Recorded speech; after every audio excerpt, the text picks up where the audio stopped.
BBC বাংলার সাক্ষাৎকারে আপনাদের স্বাগতম। আজ আমাদের সাথে যিনি রয়েছেন তিনি বাংলাদেশের রাজনীতির সবচেয়ে আলোচিত ব্যক্তিত্ব। দীর্ঘ ১৭ বছর নির্বাসনে থেকেও তিনি বাংলাদেশের প্রধান একটি রাজনৈতিক দলকে নেতৃত্ব দিয়ে গেছেন এবং বাংলাদেশের রাজনীতিতে সবসময়ই একজন গুরুত্বপূর্ণ চরিত্র হিসেবে থেকেছেন। ২০০৮ সালে নির্বাসনে যাবার পর এই প্রথম তিনি গণমাধ্যমের মুখোমুখি হয়েছেন।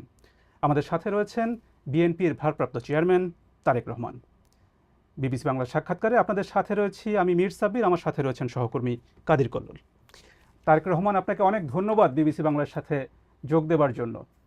আপনাদেরকে অনেক ধন্যবাদ আমাকে কথা বলার সুযোগ করে দেওয়ার জন্য। প্রথমে জানতে চাই আপনি কেমন আছেন, আপনার সময় কেমন যাচ্ছে?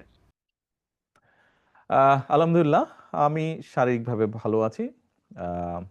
সময় তো স্বাভাবিকভাবে ব্যস্তই যাচ্ছে সময়। ফিজিক্যালি হয়তো আমি এই দেশে আছি, বাট মন মানসিকতা সবকিছু মিলিয়ে তো আমি গত 17 বছর ধরে বাংলাদেশেই রয়ে গিয়েছি। আমরা এমন একটা সময় আপনার সাথে কথা বলছি যখন বাংলাদেশ ইতিহাসে একটা গুরুত্বপূর্ণ সন্ধিক্ষণে দাঁড়িয়ে আছে বললে ভুল বলা হবে না।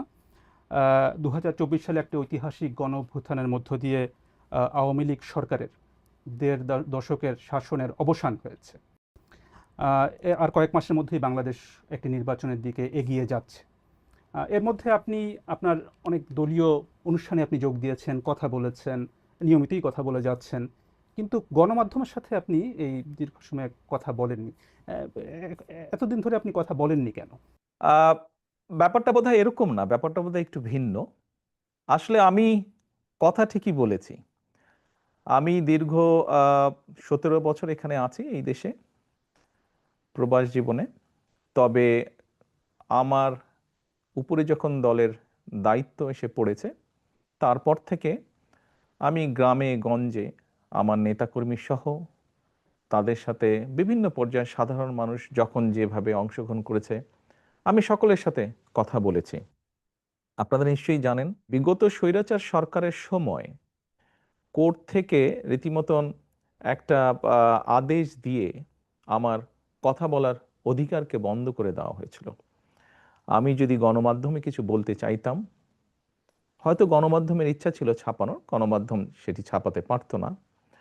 আহ, আমি একবার প্রেস ক্লাবে কথা বলেছিলাম। তখন পরের দিন দেখলাম যে প্রেস ক্লাবে একটি, তখনকার যেই প্রেস ক্লাবের যারা সদস্য ছিলেন বা কমিটি ছিল, তারা একটি তাদের মিটিং ডেকে একটি সভা করে তারা সিদ্ধান্ত নেয় যে তারা, তখন আমাকে আইনের দৃষ্টিতে ফেরারি বলা হয়েছিল, যে সেরকম কোনো ব্যক্তিকে তারা প্রেস ক্লাবে কথা বলতে দিবে না। এইভাবে তারা চেষ্টা করেছিল আমার কথা বন্ধ করে রাখতে। আমি কথা বলেছি সামাজিক মাধ্যম সহ বিভিন্ন পন্থায়, আমি পৌঁছানোর চেষ্টা করেছি, আমি ইনশাল্লাহ পৌঁছিয়েছি মানুষের কাছে। কাজে গণমাধ্যমে যে কথা বলিনি তা না, আমি কথা বলেছি, হয়তো আপনারা তখন কথা নিতে পারেননি অথবা শুনতে পারেননি, ইচ্ছা থাকলেও ছাপাতে পারেননি, হয়তো প্রচার করতে পারেননি, কিন্তু আমি বলেছি, আমি থেমে থাকিনি।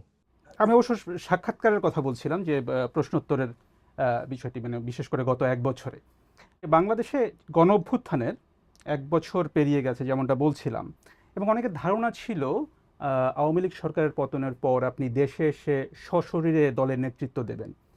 এবং গত এক বছরে যে প্রশ্নটা বারবার ঘুরে ফিরে এসেছে এবং এখনও আসছে, যে আপনি এখনও দেশে ফেরেননি কেন? কেন আপনি এখনও দেশে ফেরেননি? কিছু সঙ্গত কারণে হয়তো আহ, ফিরাটা হয়ে ওঠেনি এখনো, তবে সময় তো চলে এসছে মনে হয়। ইনশাল্লাহ দ্রুতই ফিরে আসব। সেটা কবে আমরা কি জানতে পারি? আহ, দ্রুতই, মনে হয় দ্রুতই ইনশাল্লাহ। নির্বাচনের আগে কি তাহলে আপনি দেশে আসবেন এমন সম্ভাবনা তাহলে বলা যায়? রাজনীতি যখন করি, আমি একজন রাজনৈতিক কর্মী হিসেবে স্বাভাবিক নির্বাচনের সাথে রাজনৈতিক দল রাজনৈতিক কর্মীর একটি ওতপ্রোত সম্পর্ক। কাজেই যেখানে একটি প্রত্যাশিত, জনগণের প্রত্যাশিত নির্বাচন হবে, সেই নির্বাচনের সময় কেমন করে দূরে থাকব? আমি তো, আমার সর্বোচ্চ চেষ্টা থাকবে, ইচ্ছা থাকবে, আগ্রহ থাকবে আহ, সেই প্রত্যাশিত, যে প্রত্যাশিত নির্বাচন জনগণ চাইছে, সেই প্রত্যাশিত নির্বাচন যখন অনুষ্ঠিত হবে, জনগণের সাথে, জনগণের মাঝেই থাকবো ইনশাল্লাহ। একটা বিষয় যেটা আপনার দল থেকে মাঝে দলের নেতাদের কেউ কেউ কখনো কখনো বলেছেন, যে একটা নিরাপত্তার শঙ্কার কথা বলেছেন আপনি না আসার পেছনে। আপনি কি কোনো ধরনের শঙ্কা বোধ করেছেন এর মধ্যে? আহ বিভিন্ন রকম শঙ্কার কথা তো আমরা অনেক সময় বিভিন্ন ব্যক্তির কাছে তো শুনেছি, সরকারেরও বিভিন্ন ব্যক্তির কাছ থেকেও তো অনেক সময় অনেক শঙ্কার কথা আহ, বিভিন্ন মাধ্যমে বিভিন্ন মিডিয়াতে প্রকাশিত হয়েছে। জুলাই গণ অভ্যুত্থানের প্রসঙ্গে একটু আসি। জুলাই গণ অভ্যুত্থানে আপনার ভূমিকা নিয়ে অনেক আলোচনা আছে। এটি মোটামুটি সব পক্ষই স্বীকার করে যে সেই সময়ে আপনার একটা সক্রিয় ভূমিকা ছিল। আবার আপনার দলের কোনো নেতা বা সমর্থক তারা এই অভ্যুত্থানের আপনাকে একমাত্র মাস্টারমাইন্ড হিসেবে আখ্যা দিয়েছেন। আপনি কি নিজেকে এই আন্দোলনের মাস্টারমাইন্ড হিসেবে দেখেন? না, আমি অবশ্যই এই জুলাই আন্দোলনে আমি কখনোই মাস্টার মাইন্ড হিসেবে দেখি না। এই যে 5ই আগস্ট, যেই আন্দোলন, জুলাই আন্দোলন বলে যেটি বিখ্যাত বা যেটি সকলের কাছে গৃহীত, এই আন্দোলনটি সফল হয়েছে জুলাই মাসে, কিন্তু এই আন্দোলনটি প্রেক্ষাপট শুরু হয়েছে কিন্তু বহু বছর আগে থেকে। এই আন্দোলনে বাংলাদেশের গণতান্ত্রিক রাজনৈতিক দলগুলোর নেতাকর্মীরা, সেটি বিএনপি হোক বা অন্য রাজনৈতিক দলগুলো হোক, যারা গণতান্ত্রিক রাজনৈতিক দল, প্রত্যেকটি রাজনৈতিক দল বিভিন্নভাবে অবদান রেখেছে, বিভিন্নভাবে তাদের নেতাকর্মীরা নির্যাতিত হয়েছে। আমি মনে করি জুলাই আগস্ট মাসে এসে জনগণ সকল গণতান্ত্রিক রাজনৈতিক দলের সাথে অংশগ্রহণ করেছে। শুধু কি রাজনৈতিক দলের নেতাকর্মীরাই সেদিন ছিল মাঠে? অবশ্যই নয়। আমরা দেখেছি সেদিন মাদ্রাসার ছাত্ররা, তারা ছিলেন এই আন্দোলনের মাঠে। আমরা দেখেছি গৃহিণীরা পর্যন্ত রাস্তায় নেমে এসেছেন সন্তানের পেছনে। আমরা দেখেছি কৃষক, শ্রমিক, সিএনজি চালক, ছোট দোকান কর্মচারী বা দোকান মালিক থেকে আরম্ভ করে গার্মেন্টস কর্মী থেকে আরম্ভ করে তারা নেমে এসেছিলেন। আমরা দেখেছিলাম সামরিক বাহিনীর অবসরপ্রাপ্ত কর্মকর্তা কর্মচারীরা নেমে এসেছিলেন এই আন্দোলনে। এমন অনেক সাংবাদিক যারা স্বৈরাচারের অত্যাচারে নির্যাতিত হয়ে দেশ থেকে বাইরে চলে যেতে বাধ্য হয়েছিলেন, তারা সম্পৃক্ত হয়েছিলেন এই আন্দোলনে। কাজেই কারো ভূমিকাকে আমরা ছোট করে দেখতে চাই না, খাটো করে দেখতে চাই না। আমি বিশ্বাস করি দৃঢ়ভাবে সমাজের দল মত নির্বিশেষে, শ্রেণী বিন্যাস নির্বিশেষে প্রত্যেকটি মানুষের অবদান আছে। এই আন্দোলন ছিল বাংলাদেশের জনগণের আন্দোলন, যারা গণতন্ত্রে বিশ্বাস করে। এই আন্দোলনের মাস্টার মাইন্ড কোনো দল, কোনো ব্যক্তি নয়। এই আন্দোলনের মাস্টার মাইন্ড বাংলাদেশের গণতান্ত্রিকামী জনগণ।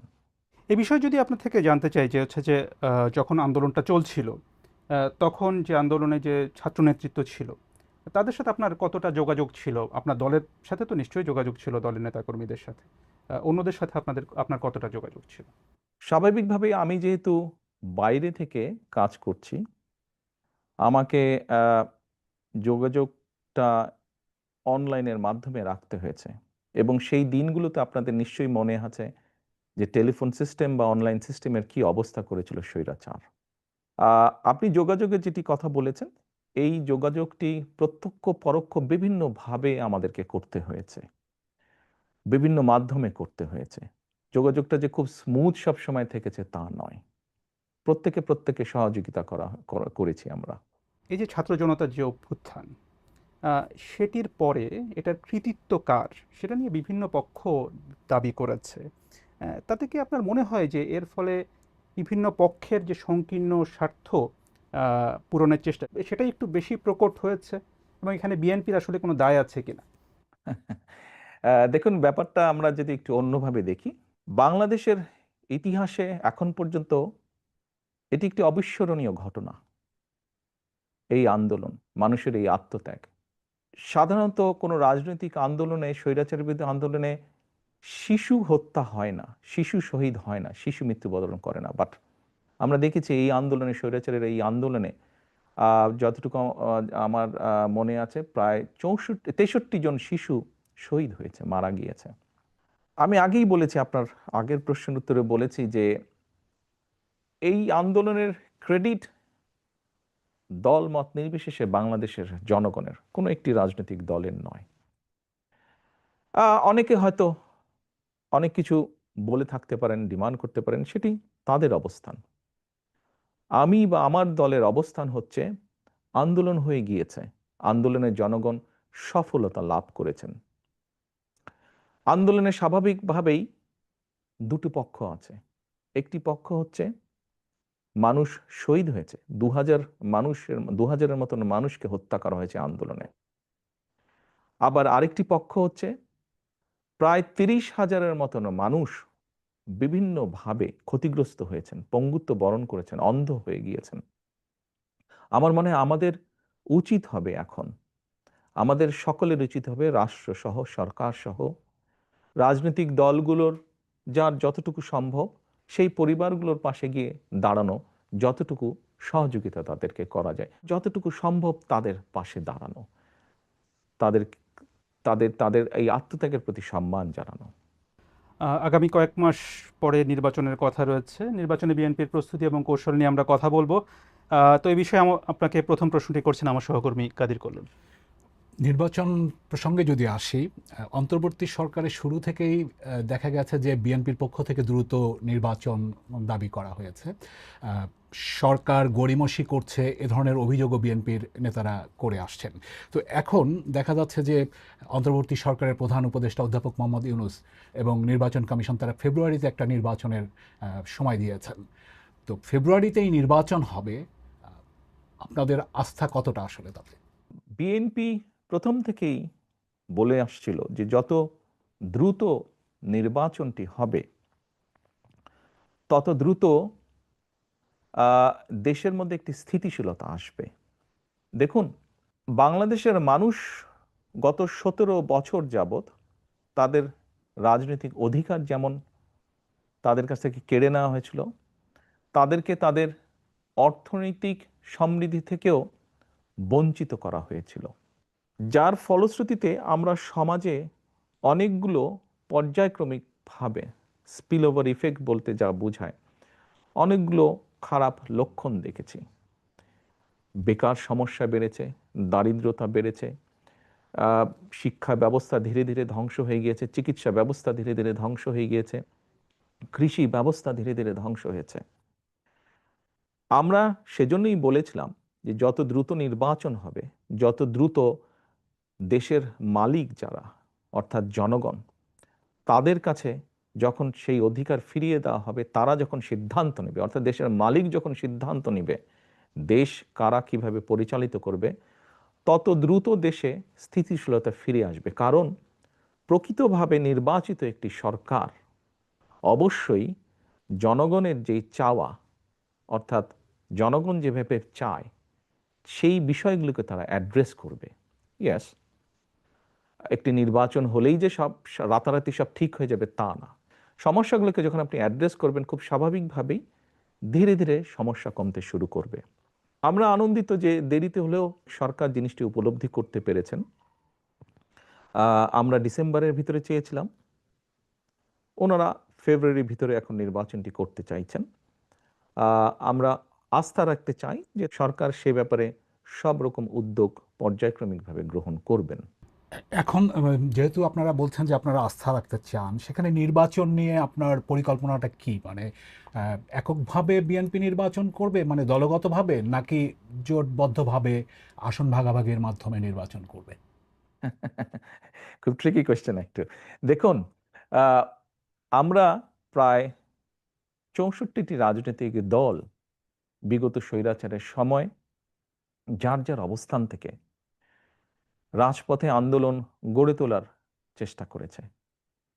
আমরা চেষ্টা করেছিলাম কম বেশি একসাথে কাজ করার জন্য। এমনকি আমরা যেই 31 দফা দিয়েছি রাষ্ট্র পুনর্গঠনের, এটি ছিল প্রথমে 2016 সালে আমরা দিয়েছিলাম শুধু বিএনপির পক্ষ থেকে। পরবর্তীতে ভিশন 2030 ছিল যেটা, পরবর্তীতে এটিকে আমরা কিছুটা আরো একটু ডেভেলপ করি, আমরা 27 দফা দিয়েছিলাম।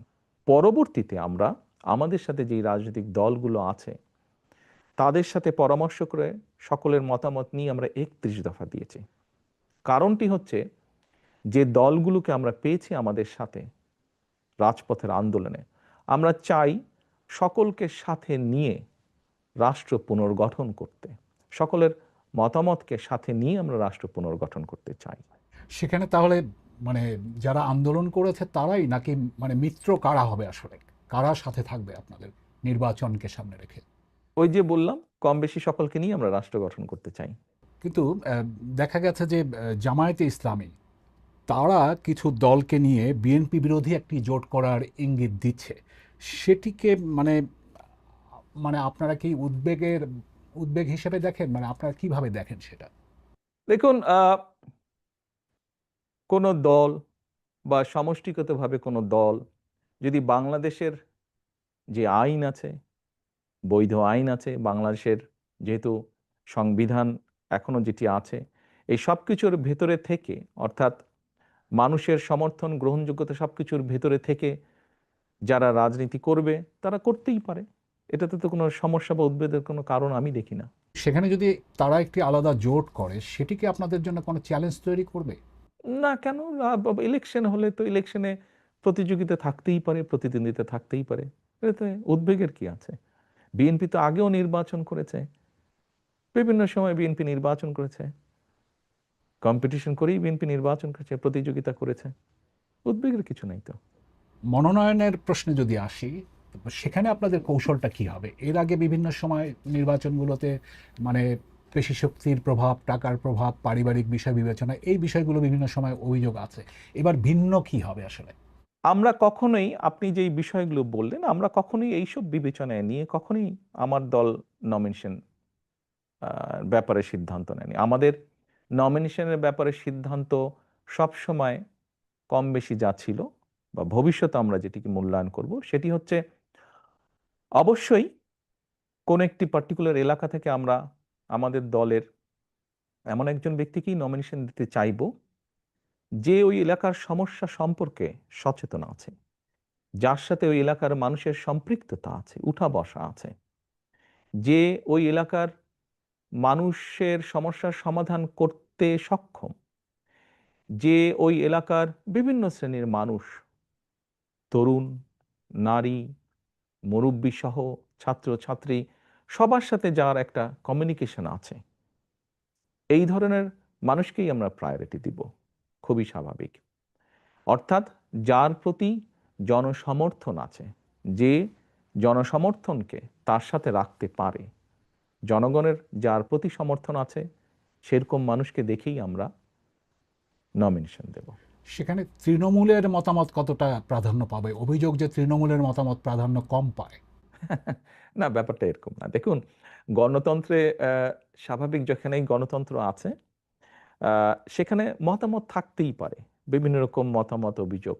হয়তো এক জায়গায় 50 জন আছে, 50 জনের মধ্যে 30 জন একটি কথা বলছে, 15 জন একটি কথা বলছে, বাকি সংখ্যক ব্যক্তি আরেকটি কথা বলছে। তাহলে আপনি কি বলবেন যে মতামত না হচ্ছে? না, না। স্বাভাবিকভাবেই যেখানে আমরা মেজরিটির যেটা মতামত পাবো এলাকার মানুষের কম বেশি, আমরা তো আমাদের মতন করে খোঁজ করছি, সেটি তৃণমূলই হোক বা সেটি সাধারণ মানুষের হোক। এখানে একটি বিষয় উল্লেখযোগ্য, আহ, আমরা কিন্তু দলের নেতৃত্ব নির্বাচন করছি না। আমরা নির্বাচন করছি এমন একজন ব্যক্তিকে যে শুধু দলেরই সমর্থন নয়, বরং দলমত নির্বিশেষে ওই এলাকার অধিকাংশ মানুষের সমর্থন যার প্রতি আছে, আমরা এরকম একজন মানুষকে বের করে আনতে চাইছি, এরকম একজন মানুষকে আমাদের দলের মনোনয়ন দিতে চাইছি। শুধু দল দিয়ে তো নির্বাচন হবে না, নির্বাচনে তো সাধারণ মানুষের অংশগ্রহণ থাকে, বিভিন্ন মানুষের অংশগ্রহণ থাকে। কাজেই যার সমর্থন আমরা খুঁজে বের করার চেষ্টা করছি, যার প্রতি বিভিন্ন শ্রেণী পেশার মানুষের সমর্থন আছে, শুধুমাত্র দলীয় সমর্থন নয়, এরকম মানুষ। নির্বাচন প্রসঙ্গে আপনার কাছে জানতে চাই যে আগামী নির্বাচনে আপনার ভূমিকা কি হবে? আপনি কি সরাসরি নির্বাচন করছেন? আপনাকে কি আমরা প্রধানমন্ত্রী পদের প্রত্যাশী হিসেবে দেখতে পাবো নির্বাচনে? আমার মনে হয় আপনি প্রথম দিকে বোধহয় একটা প্রশ্ন করেছেন, আমি ওখানে বলেছিলাম যে স্বাভাবিক আমি একজন রাজনৈতিক দলের সদস্য, একজন রাজনৈতিক কর্মী। আমি নির্বাচনের সাথে তো রাজনৈতিক দল এবং রাজনৈতিক কর্মীর ওতপ্রোত সম্পর্ক। কাজেই নির্বাচন যেখানে একটি আহ, মানে জনগণের সম্পৃক্ত এরকম একটি নির্বাচন হবে, সেখানে তো অবশ্যই আমি নিজেকে দূরে থাকতে পারবো না, আমাকে আসতেই হবে। স্বাভাবিকভাবেই আহ, মাঠেই ইনশাল্লাহ থাকবো আমি। আপনি আপনার প্রশ্নের পরের যে অংশটি ছিল, দেখুন, আমি মনে করি এটির সিদ্ধান্ত বাংলাদেশের জনগণের, এটি তো আমার সিদ্ধান্ত না, এটি সিদ্ধান্ত নেবে বাংলাদেশের জনগণ। কিন্তু আপনি নির্বাচনে অংশ নেবেন কিনা সেই সিদ্ধান্ত তো আপনাকে নিতে হবে। না না, সেটি তো নিব, কেন নিব না, অবশ্যই নিব। আপনি নির্বাচনে অংশ নিচ্ছেন তাহলে? জি ইনশাল্লাহ। অর্থাৎ আপনি বিএনপি যদি ক্ষমতায় আসে বা নির্বাচনে অংশ নেয়, সেক্ষেত্রে প্রধানমন্ত্রী পদের প্রত্যাশী হিসাবে আমরা তারেক রহমানকে দেখতে পাবো, সেটা আমরা নিশ্চিতভাবে বলতে পারি, এটির সিদ্ধান্ত তো বাংলাদেশের জনগণের। বিএনপির পক্ষ থেকে। সেক্ষেত্রে তো এটি দল সিদ্ধান্ত নেবে, দল কিভাবে করবে এটি তো দলের সিদ্ধান্ত। আহ, সাবেক প্রধানমন্ত্রী এবং আপনাদের দলের চেয়ারপারসন খালেদা জিয়া, আহ, তিনি কি এই নির্বাচনে কোনো ভূমিকায় থাকবেন? তাকে কি আমরা নির্বাচনে কোনো ভূমিকায় দেখতে পাবো? আপনি এমন একজন মানুষের কথা বলেছেন, যেই মানুষটি বাংলাদেশের গণতন্ত্র যতবার গণতান্ত্রিক অধিকার, জনগণের গণতান্ত্রিক অধিকারকে হরণ করা হয়েছে, প্রতিবার উনি অবদান রেখেছেন সেই গণতন্ত্রকে পুনঃপ্রতিষ্ঠিত বা পুনরুদ্ধার করার জন্য। এবারও আপনাদের সকলের চোখের সামনেই ঘটেছে যে কিভাবে স্বৈরাচারের সময় তার উপরে অত্যাচারের খড়গ হস্ত নেমে আসে, কিন্তু উনি আপোস করেননি। এরকম একজন ব্যক্তি আজ অসুস্থ, এবং কেন, কিভাবে উনি শারীরিকভাবে অসুস্থ হলেন, তাকে মিথ্যে মামলায় জড়িয়ে তাকে জেলখানায় নিয়ে যাওয়া হলো। আমরা দেখেছিলাম একজন সুস্থ মানুষ গিয়েছেন, কিন্তু যখন বেরিয়ে এসেছেন একজন অসুস্থ মানুষ বেরিয়ে এসেছেন, তাকে চিকিৎসার সুযোগ থেকেও বঞ্চিত করা হয়েছে। এই সবগুলো ঘটনা দেশবাসী জানেন। তারপরেও যে মানুষটির এত বড় অবদান রয়েছে বাংলাদেশের গণতন্ত্রকে প্রতিষ্ঠিত করার, আমি সেই দলের একজন কর্মী হিসাবে বিশ্বাস করি বা বিশ্বাস করতে চাই, গণতন্ত্রকে পুনঃপ্রতিষ্ঠিত করার প্রথম পদক্ষেপ হিসাবে যেই প্রত্যাশিত, জনপ্রত্যাশিত যে নির্বাচনটি অনুষ্ঠিত হতে যাচ্ছে, ওনার শারীরিক সক্ষমতা যদি অ্যালাউ করে ওনাকে, নিশ্চয়ই উনি কিছু না কিছু ভূমিকা রাখবেন। সেটা কি নির্বাচনে অংশগ্রহণ হতে পারে? এইটি আমি এখনো বলতে পারছি না। আমি মাত্রই বললাম যে ওনার শারীরিক ফিজিক্যাল এবিলিটির উপরে বিষয়টি কিছুটা হলেও নির্ভর করছে। এ প্রসঙ্গে প্রশ্ন চলে আসে বিএনপির ভবিষ্যৎ নেতৃত্ব নিয়ে। আপনার বাবা সাবেক প্রেসিডেন্ট জিয়াউর রহমান বিএনপি প্রতিষ্ঠা করেছিলেন। আপনার মা সাবেক প্রধানমন্ত্রী খালেদা জিয়া, তিনি 4 দশক বিএনপির নেতৃত্ব দিয়েছেন। আম, এখন আপনি বিএনপির নেতৃত্বে রয়েছেন, কার্যত দলের নেতৃত্বে রয়েছেন আপনি। বিএনপির ভবিষ্যৎ নেতৃত্বে আহ, পরিবারের প্রভাব কতটা থাকবে? দেখুন, বিষয়টিকে আমি একটু তাহলে অন্যভাবে উপস্থাপন করি। সব রকম সকলের মতামতের প্রতি শ্রদ্ধা রেখেই আমি বলতে চাইছি। দেখুন, একজন চিকিৎসকের সন্তান যখন চিকিৎসক হয়, তখন সে ভালোও করে, সে খারাপও করে। একজন লয়ারের সন্তানও দেখা যায় যে অনেক সময় বাবা মায়ের মতন ভালো লয়ার হয় অথবা হয় না। রাজনীতিবিদদের ক্ষেত্রে অনেকের সন্তান পলিটিক্সে এসেছে। সবাই কি ভালো করেছে? সবাই ভালো করেনি। কেউ কেউ করেছে, কেউ কেউ করতে পারেনি ভালো। আপনি যদি আমাকে ইঙ্গিত করে থাকেন, তাহলে এভাবে আমি বলবো যে দেখুন, আমরা দেখেছি বাংলাদেশের মতন দেশে রাজনীতি যারা করেন, বিগত 17 বছরে দেখেছি, তার আগেও আমরা দেখেছি, রাজনীতিবিদরা রাজনীতি করতে গিয়ে বিভিন্নভাবে হ্যারাসমেন্টের শিকার হন, মিথ্যে মামলার শিকার হন। আমাদের বহু নেতাকর্মী শারীরিক নির্যাতনের শিকার হয়েছে, জেল জুলুম খেটেছে, ঘর বাড়ি ভেঙে দেওয়া হয়েছে। যেই কয়টা উদাহরণ দিলাম আমি মাত্র, আপনি কি বলতে পারবেন এর কোনোটার মধ্যে দিয়ে আমি যাইনি? এর প্রতিটার ভেতর দিয়ে আমি গিয়েছি, প্রত্যেকটা স্তর পার করে এসেছি। আমি শারীরিকভাবে নির্যাতিত হয়েছি, যেই নির্যাতনের চিহ্ন এখনো কখনো কখনো আমাকে সহ্য করতে হয়। জেল জুলুম খেটেছি আমি, বিভিন্নভাবে মিথ্যা অপপ্রচারের শিকার হয়েছি আমি। সবকিছুর ভিতর দিয়ে আমি পেরিয়ে এসেছি।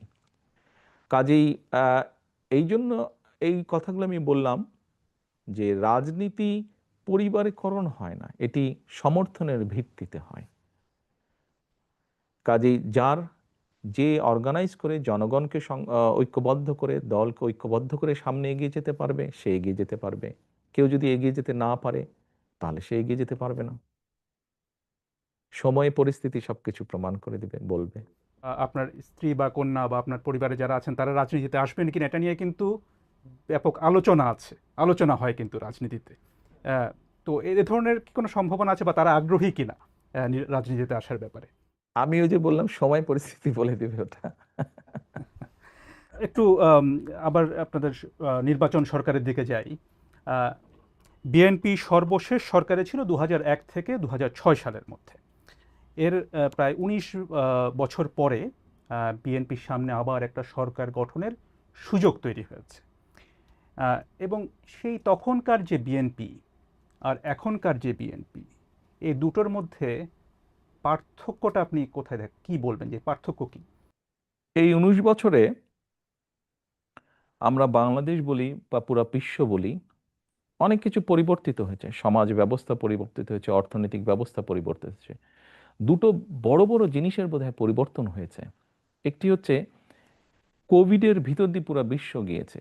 এই কোভিড বিভিন্নভাবে আমাদের অনেক কিছু চিন্তা ভাবনা মনোজগৎ চেঞ্জ করেছে।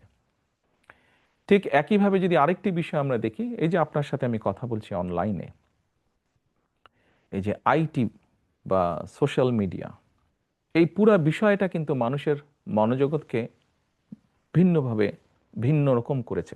অনেক ক্ষেত্রে একটা একটা একটা মনোজগতে একটা প্রভাব বিস্তার করেছে।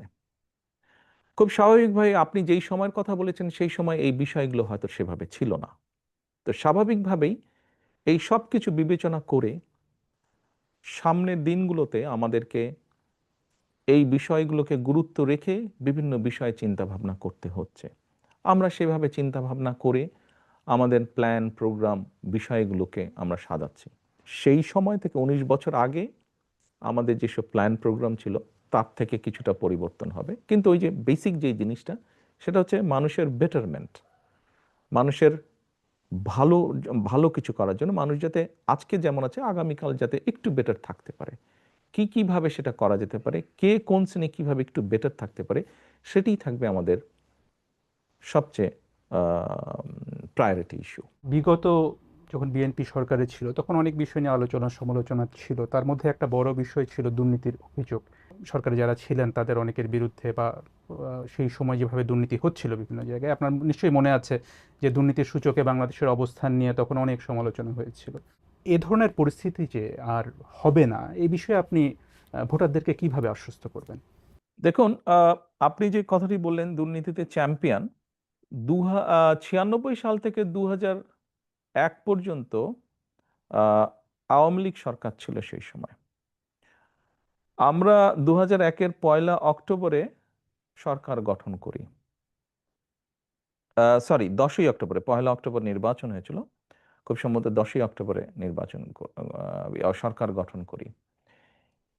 এর বোধহয় কিছুদিন পরে একটি সূচক বের হলো টিআইবির, যে মানে 2-3 মাস পরে বোধহয় একটি সূচক বের হলো, যে এরকম একটি সূচক বের হলো।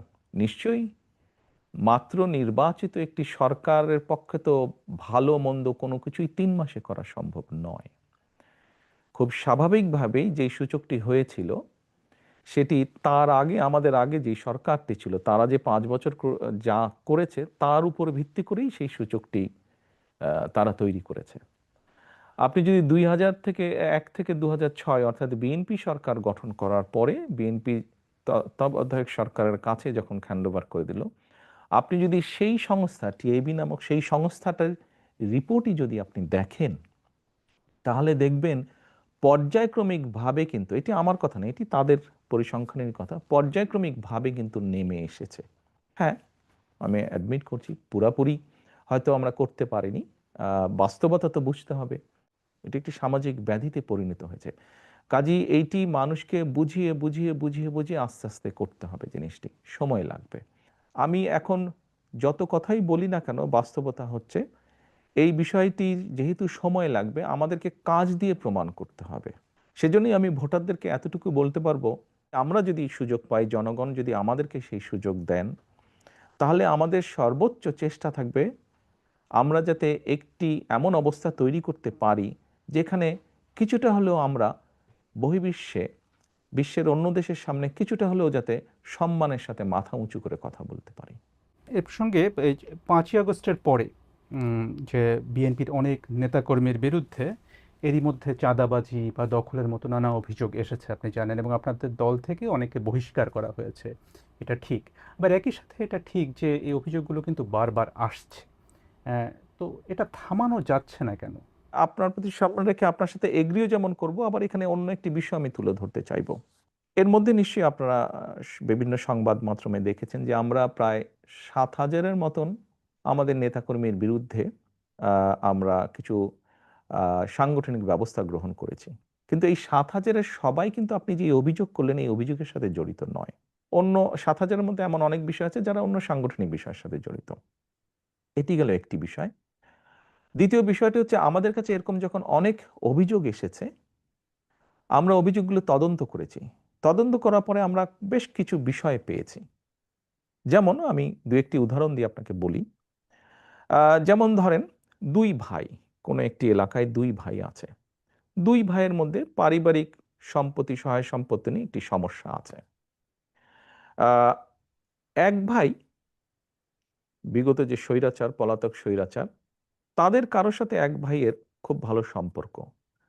তার ফলে সে সেই স্বৈরাচারের যে দোসর, যার সাথে এই এক ভাইয়ের সম্পর্ক, সে তার ইনফ্লুয়েন্সটি ব্যবহার করে অন্য ভাইয়ের সম্পত্তিও জোর করে দখল করে রেখেছে। এখন 5 তারিখের পরে যে ভাই স্বৈরাচারের দোসরকে ব্যবহার করেছিল সেই দোসরও তো পালিয়ে গিয়েছে।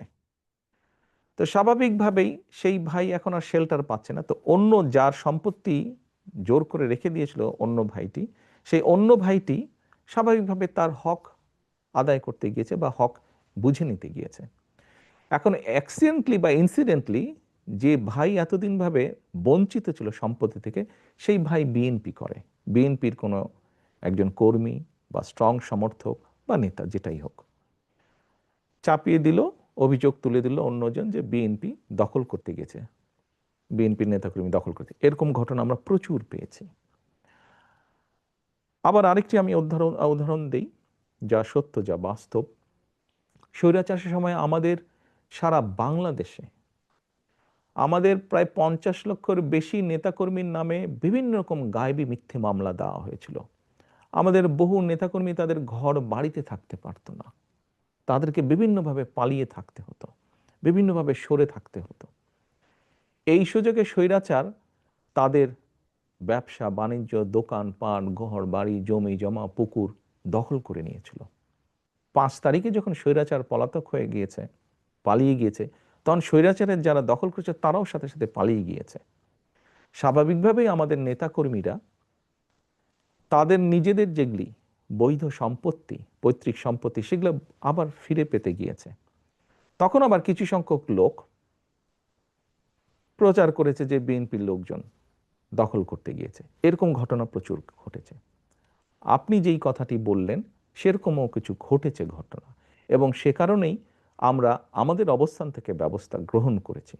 তবে এখানে আমার একটি প্রশ্ন আছে, যে প্রশ্নটি আমরা পাবলিকলিও করেছি। দেখুন, আমরা একটি রাজনৈতিক দল, কিছু ঘটনা ঘটেছে, আমরা অস্বীকার করছি না, ঘটেছে। যেমন আমরা ব্যবস্থা নিয়েছি তাদের বিরুদ্ধে, যতটুকু আমরা জেনেছি, যতটুকু আমরা তদন্তের পরে পেয়েছি, যখন সত্যতা পেয়েছি আমরা ব্যবস্থা নিয়েছি। কিন্তু পুলিশিং করা তো আমাদের কাজ না। রাজনৈতিক দলের কাজ অবশ্যই পুলিশিং করা না। আমাদের প্রশ্ন হচ্ছে, আমরা কখনো বলিনি সরকারকে যে অমুককে ধরতে পারবো না, তমুককে ধরতে পারবো না, এই করতে পারবে না, ওই কথা আমরা কিন্তু কখনো বলিনি। আমাদের বক্তব্য হচ্ছে, যাদের কাজ পুলিশিং করা, তারা কেন তাদের কাজটি করছে না, তারা কেন তাদের কাজে ব্যর্থ, এটি আমাদের প্রশ্ন। তার মানে এখানে সরকারের একটা ব্যর্থতা আছে। অবশ্যই, আমি তো আগেই বলছি, পুলিশিং তো রাজনৈতিক দলের কাজ না, পুলিশিং করার দায়িত্ব সরকারের। অর্থাৎ আমরা ধরে নিতে পারি যে আপনারা যদি সরকার গঠন করেন, সেক্ষেত্রে আপনার দলের নেতাকর্মী বা আপনার দলের নামে কোনো চাঁদাবাজি বা দখল এ ধরনের কিছু হলে তারা কেউ সেটা করতে পারবে না, কারণ তখন যেহেতু আপনারা সরকারে থাকবেন। ইয়াস, পুলিশ পুলিশের কাজ করবে, আইন শৃঙ্খলা বাহিনী আইন শৃঙ্খলার কাজ করবে। আমার দলের কোনো নেতাকর্মী বিএনপি ইনশাল্লাহ সরকার গঠন করলে আমার দলের কোনো নেতাকর্মী তখনও যদি এরকম কোনো অনৈতিক কাজে সম্পৃক্ত হয়, আমরা দলের অবস্থান থেকে তার বিরুদ্ধে অবস্থান নিব, তার পক্ষে থাকবে না দলের অবস্থান। এবং দেশের আইন অনুযায়ী দেশের আইন শৃঙ্খলা রক্ষা করার দায়িত্ব যাদের, আইন শৃঙ্খলা বাহিনী, তারা তাদের কাজ করবে। সিম্পল। এখানে দুই দুই চারের মতন ব্যাপার। আমি একটু ডাকসু নির্বাচনের প্রশ্নে আসি।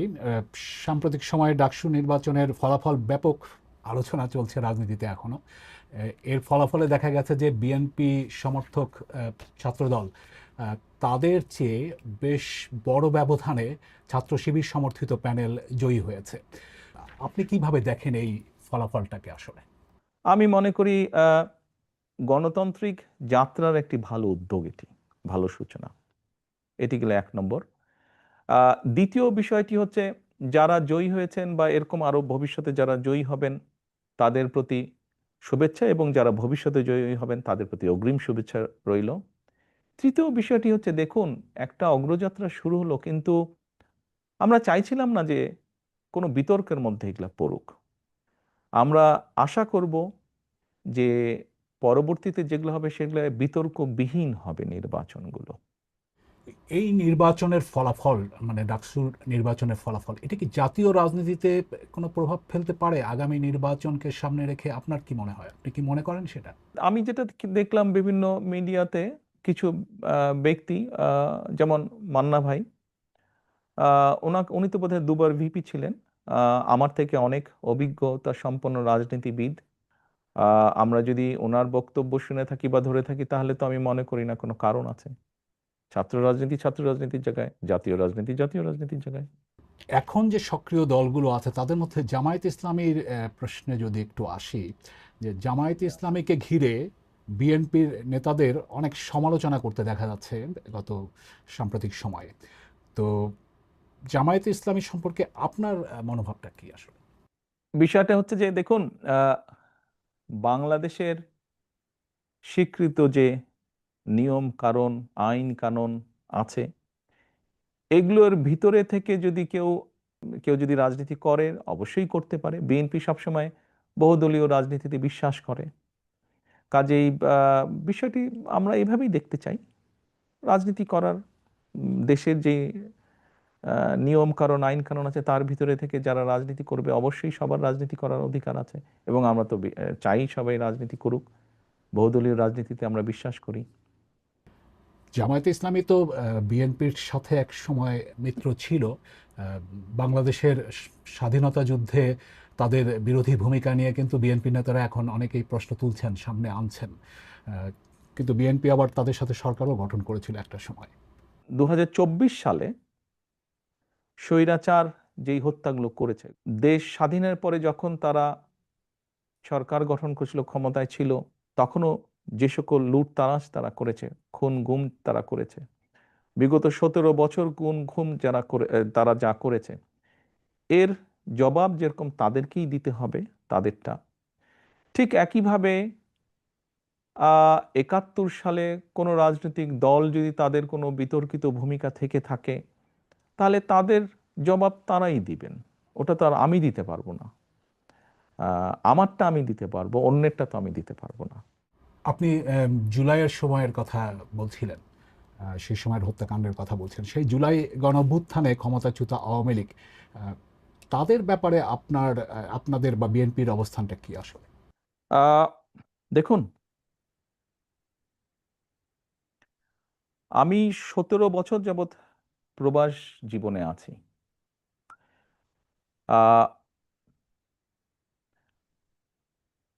111 তথাকথিত 111 সরকারের সময় যেই শারীরিক নির্যাতন আমার উপরে হয়েছিল, তারপরে চিকিৎসার জন্য আমি এই দেশে আসি। আমি যখন এখানে আসি, আমার ভাইকে আমি রেখে এসেছিলাম, ছোট ভাইকে। আমি যখন এই দেশে আসি, আমার সুস্থ মাকে আমি রেখে এসেছিলাম। একটি ঘর রেখে এসেছিলাম, যেই ঘরে আমি এবং আমার ছোট ভাই বড় হয়েছি, যেই ঘরে আমার বাবার স্মৃতি ছিল, যেই ঘরে আমাদের দুই ভাইয়ের সন্তানরা জন্মগ্রহণ করেছিল, যেই ঘরে আমার মায়ের বহু স্মৃতি ছিল, সেই স্মৃতিগুলোকে ভেঙে চুরে ধুলায় মিশিয়ে দেওয়া হয়েছে। যে ভাইকে আমি রেখে এসেছিলাম সেই ভাই এখন আর নেই। যেই সুস্থ মাকে রেখে এসেছিলাম সেই সুস্থ মা এখন সুস্থ নেই। শুধু অসুস্থই নন, ওনার উপরে মানসিক এবং শারীরিক নির্যাতনও করা হয়েছে। আমি আমার পরিবারের যেই কাহিনী আপনাদের সামনে তুলে ধরলাম, এটিকে আপনারা কাহিনী বলুন বা সংগ্রাম বলুন, যেটাই বলুন না কেন, এটি শুধু আমার কাহিনী না বা আমার পরিবারের কাহিনী না।